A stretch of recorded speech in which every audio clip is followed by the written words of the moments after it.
Mm. Say there's someone just starting out. They want to get into art. Also, could be just, or it doesn't even have to be art. They come to you for advice. They're just starting out. What advice would you give them? That's a good question. I don't know if my advice would help really, but I would just say just to start with whatever it is you want to do. It's really simple. And people might say, well, how do I start? But I can't tell you how to start. You just have to start in your own way and take the first step. I like the analogy I was thinking about it the other day. Like someone said, when um, you're driving and it's pitch black and you've got your headlights on, you can only see like 5 foot in front of you. It's a bit like that. You can't see ahead. You don't know what's going to happen or where you're going to go with it. You just take that first little step.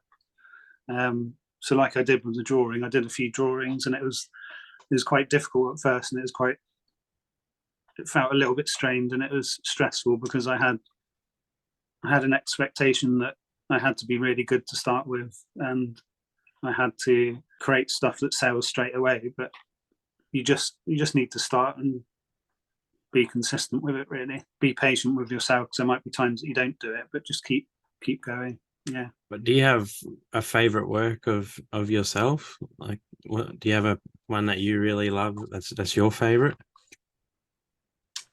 Yeah, it's probably my one of me on dialysis. I haven't got it here at the moment.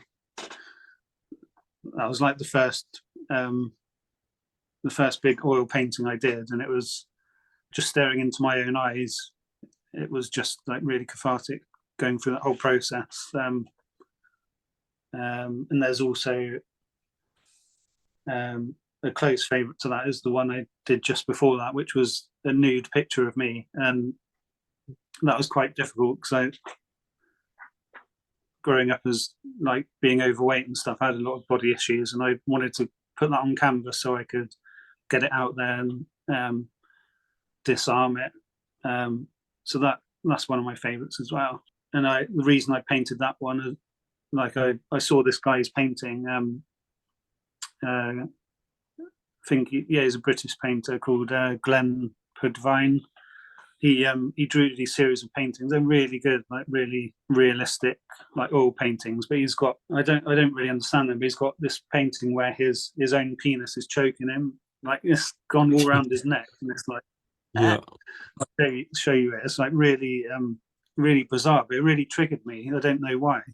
yeah, So then I went on and painted uh, my own nude version. But I think it's great that it triggered me really because yeah. I got a reaction from his art. So you don't always have to agree with art or enjoy it. It's there to, well, we get whatever reaction we get from it. Everyone's different. So I thought that was quite interesting, really. Yeah, that's cool. So yeah, like, Mm. inspired you and brought something out in you anyway. Yeah, I think yeah, that's what it's exactly. all about too. You're getting the reaction and yeah, like getting people's thinking. Yeah, exactly. Yeah, I yeah, love the name, yeah, Slardify. yeah. That's cool. How, how'd you come up with that? Are you gonna you got your own podcast going too? That's pretty cool. Yeah, I must admit I've only done 2 episodes, but I'm just like I said, it's out there in the world, and I'm leaving it. And Yeah, hopefully, I'll pick it up again this year and do some more interviews. I decided to do that because I've done. You've seen some of my stuff previously. I did interviews yeah, with different people around anxiety before, um, so I thought it'd be a good idea uh, to discuss art with other artists, just to well, it'd be useful to me to get different perspectives on their careers and stuff, and also I can record that and like share it with the world. If it's useful for me, it'd be useful for other people. Um, the first one I did was with an artist called Olek. She mainly does like crochet work, and she did a crochet piece over the Bullet Wall Street, that yeah, sculpture. Um, that was really cool, and I didn't think she'd reply because I was searching for up and coming artists, maybe people who are not too big that they why would they speak to someone who's just starting a podcast. I'm not not belittling myself, you know what I mean? If Yeah. they're going to speak on TV or whatever, they only got a limited amount of time, which is fair enough. Yeah. So I contacted Oleg, and I didn't think they would reply, but yeah, they got back to me, and then we just had the most amazing chat. It went like quite deeply spiritual as well. I think we might have talked about ayahuasca. I can't remember, but yeah, it's definitely quite a deep spiritual thing. So yeah, I might start it back up again. I'm not sure. I'm just wary that I don't want to take on too many extra things, because I want my main focus on actually painting. Because as you know, there's a lot of distractions these days, and Yeah. we need to kind of limit what we do. But yeah, if it's only like an hour now and again, I might start doing it again. That's what I was going to ask you next. What's your process when you're creating? You go into the studio? Like what time? Do you have to do it at night, daytime? Yeah, what's your whole process for you? I usually do it in the evenings. So the process, I don't like to plan too much. When I get ideas, I write them on a notepad for later, like on Apple Notes. So I just got a list of ideas that I want to revisit and paint in the future. And then when I come to the studio, when I've got this idea, I've either taken it from the list or I've got a new idea. I always like to draw it out, because I know some people like to just paint straight away on canvas. I like to draw out my figures and stuff. Started using oil sticks to draw the outlines, because it blends in really well. Like on this one, I don't know if you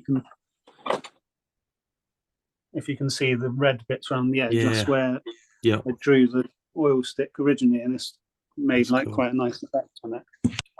So yeah, I draw out my figures, and then I sometimes I might do the background first or paint it in afterwards, but I don't generally plan my colours out too much. Again, some people might draw a portrait and get all their colours mixed ready, match their colours to the painting, but I do it more by feel. I might experiment with more pre-planning in the future, but at the moment this is the way I do it.